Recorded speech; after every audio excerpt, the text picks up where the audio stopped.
আসসালামু আলাইকুম। আশা করি সবাই ভালো আছেন। আপনারা যারা এই মুহূর্তে পর্তুগালে আসার সিদ্ধান্ত নিয়েছেন, তাদেরকে আমি সাধুবাদ জানাই। কারণ পর্তুগালে আসার এখনই সুবর্ণ সুযোগ। এই সুযোগটা হয়তো অতীতে ছিল না। বর্তমান সময়ের এই সুযোগটা সবাই কাজে লাগাবেন। পর্তুগাল আসার পূর্বে আপনি অবশ্যই ২টি কাজ করে আসবেন। প্রথমত এই দেশে আসার পর আপনি যদি ভাষা জানেন, তাদের পর্তুগিজ ভাষাটা এটলিস্ট শিখে আসেন, বেসিকটা, তাহলে এদেশে আসার পর আপনার কাজের কোনো অভাব থাকবে না। যারা পর্তুগিজ ভাষা জানে এবং ডিওয়ান বিষয়ে আসে, তাদের জন্য গ্রেট অপরচুনিটিস। দ্বিতীয়ত হচ্ছে আপনারা অবশ্যই ড্রাইভিং লাইসেন্স নিয়ে আসবেন।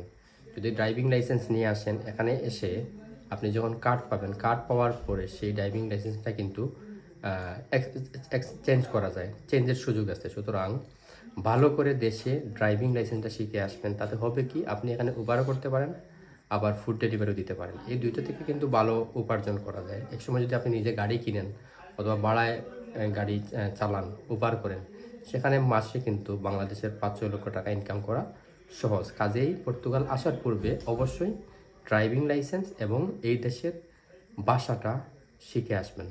সবাই ভালো থাকবেন। সবার জন্য শুভকামনা। খোদা হাফেজ।